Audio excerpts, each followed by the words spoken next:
नमस्कार दोस्तों, स्वागत है आप सभी का स्टडी आईक्यू में। मैं हूं आपका दोस्त राहुल साइनावकर और आज हम लोग एक बहुत ही दिलचस्प चर्चा करने वाले हैं। ये चर्चा होने वाली है कनाडा के बारे में, कैनेडियन सेंट्रल एडमिनिस्ट्रेशन के बारे में, यानी कनाडा की सरकार के बारे में, Canadian prime minister Justin Trudeau के बारे में डिस्कशन होने वाली है। आप यहाँ पे देख सकते हो, we are talking about the tyranny of Justin Trudeau, और we can also call it as the hypocrisy of Justin Trudeau, या फिर pseudo liberalism of Justin Trudeau. कोई भी टॉपिक आप बात कर लीजिए, क्योंकि यहाँ पे आपको पता चलेगा लिबरलिज्म के नाम पे ट्रूडो की पॉलिसीज किसी और देश के लिए कुछ और होती है, यानी कि वो प्रिस्क्राइब दूसरे देशों के लिए कुछ करते हैं, अपने देश में वो कुछ और ही करते हैं। और यहाँ पे हमारी चर्चा होने वाली है with respect to emergency in Canada. Yes, you right, you heard it right, emergency यानी आपातकाल कनाडा में लगाया गया था। इसी के ऊपर हमारी चर्चा चलने वाली है।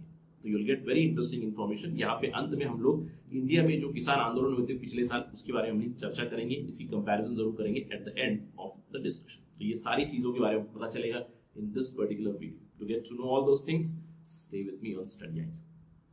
और अगर आप तैयारी कर रहे हैं यूपीएससी सिविल सर्विसेज की या फिर स्टेट पीएससी की और any other competitive exam, do visit our website studyiq.com, या फिर आप हमारा ऐप भी डाउनलोड कर सकते हैं गूगल प्ले स्टोर से, जहां पे आपको सारी जानकारी मिल जाएगी। और याद रखिएगा, आज अगर आप कोर्स खरीदोगे यूजिंग द कोड राहुल33, today is the last date of this particular offer, 33% discount आपको मिलेगा। डबल वैलिडिटी मिलेगी for any course that you buy, be it UPSC, judiciary, RBI, state PSC, SEBI course, कोई भी course खरीदे double validity मिलेगी plus 33% discount if you use the code राहुल33। चलिए चर्चा शुरू करते हैं। हम लोग ये डिस्कशन क्यों कर रहे हैं, क्योंकि हाल ही में कैनेडियन प्राइम मिनिस्टर जो है जस्टिन ट्रूडो, इन्होंने रिवोक कर दिए। और रिवोक कर दिए इसका मतलब क्या है, पहले कभी इन्वोक भी हुई थी, यहाँ पे हम लोग बात करेंगे इन्वोक क्यों हुई थी। इमरजेंसी एक्ट को उन्होंने इन्वोक किया था। ट्रकर्स की प्रोटेस्ट चल रही थी, ट्रक ड्राइवर जो थे उनकी प्रोटेस्ट चल रही थी, उसको खत्म करने के लिए पहले इमरजेंसी को इन्वोक किया गया और फरवरी 24 तारीख को इसको रिवोक किया गया। तो हम लोग यहाँ पे समझेंगे एग्जैक्टली हुआ क्या, और अंत में हम लोग बात करेंगे अबाउट द हिपोक्रेसी और pseudo liberalism of Justin Trudeau.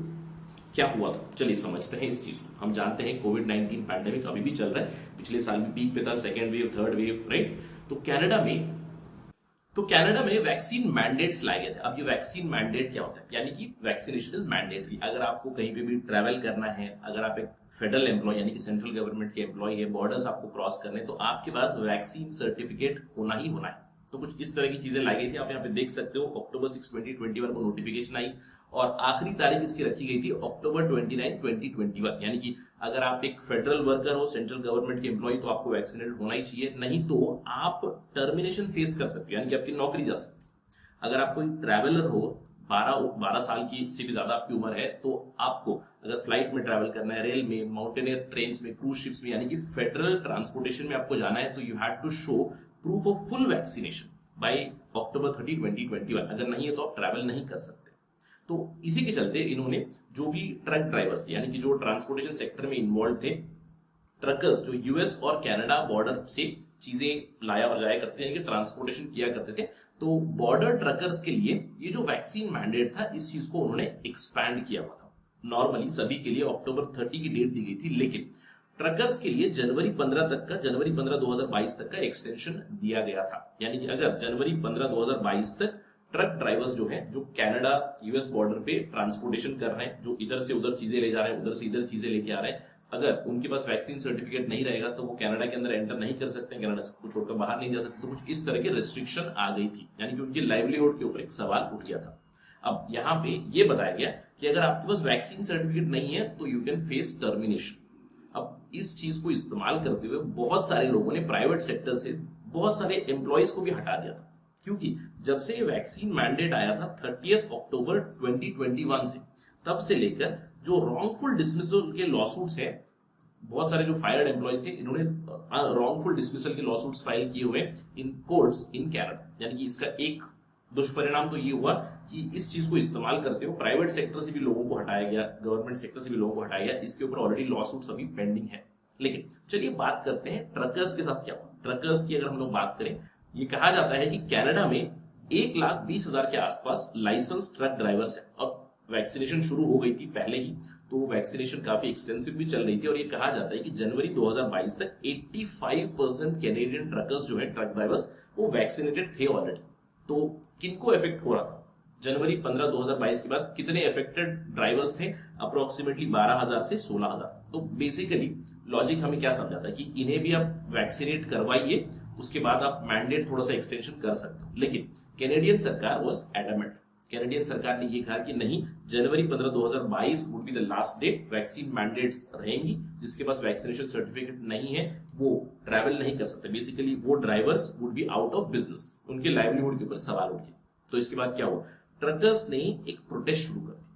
इन्होंने क्या किया? चक्का जाम कर दिया। इन्होंने कनाडा के हाईवेज ब्लॉक कर दिए, कनाडा के बॉर्डर्स ब्लॉक कर दिए। इन्होंने ये कहा कि वैक्सीन मैंडेट्स और वैक्सीन के रेस्ट्रिक्शंस हटने चाहिए, और इसके चलते इन्होंने प्रोटेस्ट शुरू कर दी। उसको उन्होंने नाम दिया फ्रीडम कॉन्वॉय। आपने इसकी इमेजेस जरूर देखी होंगी टीवी पे कि हाईवे पे ट्रक लगा के बस खड़े हुए, सब कुछ बंद है, ट्रैफिक जैम हो चुका है।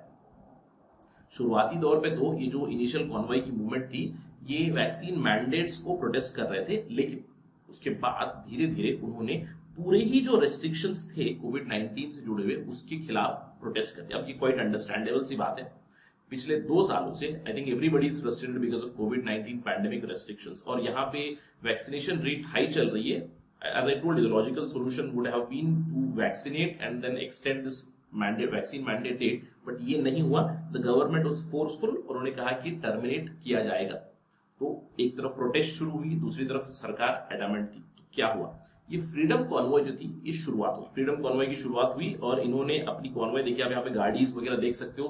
पहले तो ट्रक थे, उसके बाद लोग भी इनके साथ शामिल हुए, कार्स भी लेके आए, सब जगह ट्रैफिक जाम हो गया था। पार्लियामेंट हिल तक पहुंच रहा था इन ओटावा।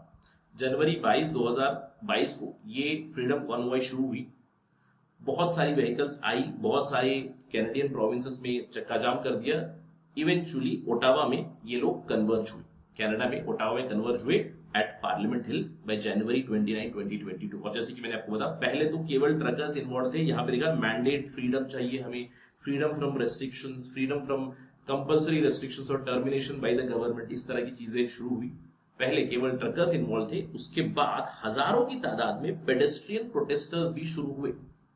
बहुत से लोग भी इसमें जुड़ गए। जैसे कि मैंने आपको बताया, कोविड-19 की पैंडेमिक के चलते देयर इज ऑलरेडी फ्रस्ट्रेशन, तो बहुत सारे लोग भी इसमें शामिल हो गए, और बॉर्डर्स पे चक्का जाम हो गया, सिटीज में चक्का जाम हो गया। अब इस चीज को हैंडल करने के लिए जस्टिन ट्रूडो ने क्या किया? जस्टिन ट्रूडो ने इमरजेंसी एक्ट इन्वोक किया। Justin Trudeau, the prime minister of Canada, the so called liberal, he used emergency act instead of negotiating, he used emergency act. पहले फरवरी 11 को ओंटारियो में ओंटारियो स्टेट ने emergency घोषित कर दी, sanctions लगाए trade routes पे, highways पे। इसके बाद फरवरी 14 2022 को इमरजेंसी एक्ट इन्वोक किया है। इनफैक्ट 1988 में जब ये एक्ट बना था, उसके बाद पहली बार इसको इम्पोज किया गया। अब इसमें पावर्स क्या मिलेंगी? ऑब्वियसली आप जानते हैं इंडिया में भी आपातकाल में जो पावर्स है, उसी तरह की पावर्स कनाडा में भी अवेलेबल है। इंडिया में we know, we have experienced the emergency in 1975, we know that. तो उसी तरह के प्रोविजंस कनाडा में आज 2022 में इम्पोज किए गए थे। पहले ये जो इमरजेंसी एक्ट आया है 1988 में, इससे पहले वॉर मेजर्स एक्ट था। फर्स्ट वर्ल्ड वॉर के दौरान 1914 में यही वॉर मेजर्स एक्ट था, जहां पे केंद्र सरकार के पास, यानी कि कनाडा की केंद्र सरकार के पास एक्स्ट्रॉर्डिनरी पावर्स आ जाएगी, आर्बिट्ररी अरेस्ट करने की, अरेस्ट विदाउट ट्रायल्स, राइट? ये हम लोग जानते हैं इमरजेंसी पावर्स के बारे में। तो 1988 में ये एक्ट रिप्लेस हो गया, पहली बार इसको यूज किया गया। अब यहाँ पे 4 प्रोविजन है जिसके लिए इस्तेमाल किया जा सकता है। पहला है public welfare emergency, public order emergency, international emergency, war emergency. अभी तक कभी इमरजेंसी घोषित नहीं हुई थी कनाडा में, पहली बार हुई है। पब्लिक ऑर्डर इमरजेंसी घोषित हुई थी फरवरी 14 2022 को। अब इसके बाद हुआ क्या? फरवरी 17 से लेकर फरवरी 20 2022 तक बहुत बड़ा ऑपरेशन रन किया गया। पुलिस के पास एक्स्ट्रॉर्डिनरी पावर्स दी गई। जो भी प्रोटेस्टर्स थे, ट्रकर्स थे, लोग थे, पार्क्ड व्हीकल्स थी, सभी को उन्होंने अरेस्ट किया, ब्लॉकेड्स को डिसमेंटल कर दिया, ओटावा के स्ट्रीट्स को इन्होंने क्लियर कर दिया। फरवरी 21 2022 तक ओटावा ऑलमोस्ट क्लियर था। कैनेडियन पार्लियामेंट के इर्द गिर्द जो लोग जमा हुए थे उन सबको क्लियर किया गया बाय यूजिंग इमरजेंसी पावर्स। हम रिपीटिंग, आपातकालीन जो ताकत होती है पुलिस के पास, बहुत ज्यादा फोर्सेस, बहुत ज्यादा पावर्स दिए गए, और इवेंचुअली सभी को अरेस्ट किया गया और प्रोटेस्ट को खत्म किया गया। प्रोटेस्ट खत्म होने के बाद जस्टिन ट्रूडो ने फरवरी 24 2022 को इमरजेंसी को रिवोक कर दिया। अब क्या कहा जस्टिन ट्रूडो ने? रिवोक करते हुए उन्होंने कहा कि emergency act has been revoked but we already have existing laws which are quite sufficient to deal with the protest. अब इस प्रोटेस्ट के दौरान क्या हुआ? प्रोटेस्ट के दौरान नॉर्मली क्या होना चाहिए? नेगोशिएशन होनी चाहिए, बातचीत होनी चाहिए। अगर आपकी कोई डिमांड है तो डिमांड सुन के कहीं ना कहीं एक मिडिल ग्राउंड पे आ सकते हैं दोनों पार्टी। एक तरफ अगर हम लोग डेमोक्रेसी की बात करें, डेमोक्रेसी में हम लोग कहते हैं we do have a right to protest. अगर राइट टू प्रोटेस्ट है, अगर प्रोटेस्ट चल रहा है, अगर पीसफुल प्रोटेस्ट चल रहा है तो बातचीत करके सुलझाने की कोशिश करते हैं, right? Dialogue, debate, deliberation, discussion, this is what we focus on, right? अब यहां पे जस्टिन ट्रूडो ने क्या कहा? ये जो प्रोटेस्ट कर रहे हैं ये एक फ्रिंज माइनॉरिटी है, फ्रिंज माइनॉरिटी है who protest against vaccines. They are anti-vaccine protests. In fact, Justin Trudeau called these people anti-national. I'm quoting verbatim here.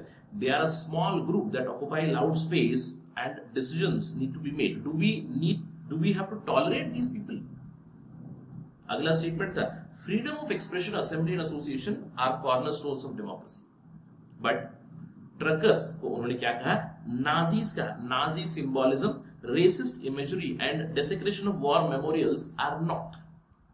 यानी कि ट्रकर प्रोटेस्ट, जो लोग प्रोटेस्ट कर रहे थे, उन्हें नाजीज के साथ कंपेयर किया गया। और एक स्टेटमेंट में तो जस्टिन ट्रूडो ने कहा, there is a level of admiration I actually have for China. और हमें पता है कि चाइना में क्या चलता है, चाइना में किस तरह की सरकार चलती है, किस तरह के प्रोविजंस यूज किए जाते हैं। तो he said he admired China for some things where they handle protest like this, right? अब इन सब चीजों में हिपोक्रेसी कहां आ जाती है? What is the hypocrisy? What is the pseudo liberalism? आपको याद होगा 2020 में भारत में भी किसान आंदोलन चल रहा था। अब उस किसान आंदोलन में जस्टिन ट्रूडो ने इंडिया को कुछ सिखाया। उस समय पे जस्टिन ट्रूडो ने स्टेटमेंट दिया, उन्होंने कहा Canada will always defend rights of peaceful protest. मतलब इंडिया को सिखा रहे थे कि हम लोग पीसफुल प्रोटेस्ट अगर कर रहे हैं तो नेगोशिएशन करनी चाहिए, कनाडा हमेशा अलो करेगा। अब मैं ये नहीं कह रहा कि पीसफुल प्रोटेस्ट को भी कर्व करना चाहिए। भारत में जो किसान आंदोलन चल रहा था उसको हम लोगों ने कंटिन्यूसली देखा, उसको हमने स्टडी पे कवर किया, हम लोगों ने इसकी एनालिसिस भी की। इवेंचुअली सरकार किसान आंदोलन के सामने झुक गई, राइट? कुछ इंसिडेंट्स भी हुए जनवरी 26 को, कुछ वायलेंट इंसिडेंट्स हुए, सरकार की तरफ से कुछ इंसिडेंट्स हुए, बट इवेंचुअली जो 3 किसान काले कानून थे उन्हें वापस लिया गया, राइट? अब ये हुआ after almost a year long protest. अब इसके दौरान जस्टिन ट्रूडो ने कहा था कि फार्मर प्रोटेस्ट पे सरकार को बात सुननी चाहिए एक्सेट्रा, ये उन्होंने ज्ञान दिया था इंडिया। अब यहाँ पे आपत्ति देखिए किसान आंदोलन के साथ नहीं है, आपत्ति है कि बाहर वाले देश इंडिया के आंतरिक मुद्दे पे, इंटरनल मैटर के ऊपर टिप्पणी दे रहे हैं। और जब उन पे समय आता है तो वो क्या करते हैं? जस्टिन ट्रूडो ने क्लेम किया, they do not have, the truckers or the protesters, they do not have the right to block economy. अब जस्टिन ट्रूडो ने ही प्रोटेस्टिंग फार्मर्स को सपोर्ट किया था उस समय for exact thing he support. That is why it is quite an irony, it is called pseudo liberalism कि आपके देश में अगर प्रोटेस्ट होती है तो आप उसे इमरजेंसी प्रोविजंस इस्तेमाल करके कर्व करते हो, उसके बाद 10 दिनों बाद इमरजेंसी को हटाते हो and then you tell that there are sufficient laws to handle. और किसी और देश में जब प्रोटेस्ट चल रहा है तो वहां पे आप कहते हो कि पीसफुल प्रोटेस्ट होनी चाहिए, right? So isn't this hypocritical, right? Isn't this pseudo liberalism? यही सवाल होता है। अब इन सब चीजों का परिणाम क्या होगा, जस्टिन ट्रूडो के पॉलिटिकल करियर के ऊपर क्या परिणाम होगा, ये सब तो हम लोग आने वाले समय में बात करेंगे बिल्कुल। लेकिन अभी फिलहाल फरवरी 14 को इमरजेंसी एक्ट इन्वोक हुआ था कनाडा में, 10 दिनों बाद उसको रिवोक किया गया और अभी प्रोटेस्ट खत्म हो चुका है। लेकिन इस प्रोटेस्ट ने अभी एक और हवा दे दी है, एक और प्रोटेस्ट को हवा दे दी है और वो हो रही है यूएसए में। फ्रीडम कॉन्वॉय रन हुआ था कनाडा में और अभी पीपल्स कॉन्वॉय रन हो रहा है। It is now heading towards Washington DC in USA. अब यहां पे भी एंटी वैक्सीन मैंडेट्स या फिर हम कह सकते हैं एंटी वैक्सीन, एंटी कोविड-19 रेस्ट्रिक्शंस के खिलाफ ये पीपल्स कॉन्वॉय चल रहा है। चलिए देखते हैं एग्जैक्टली क्या होगा यूनाइटेड स्टेट्स में भी, if it is a peaceful protest कैसे वो हैंडल करते हैं। लेकिन कैनेडियन एग्जांपल तो हम लोगों ने देखा, it is a classic example of pseudo liberalism और क्लासिक एग्जांपल ऑफ हिपोक्रेसी, जहां पे अपने देश में एक रूल्स चलते हैं, दूसरों को दूसरे रूल्स सिखाए जाते हैं। Let us wait and watch what happens in Canada also and what happens in USA. अगर इसके ऊपर कोई डेवलपमेंट आएगी तो we'll discuss this as soon as possible on Study Eye. That is it right now in this video. Thank you for watching this. Jai Hind.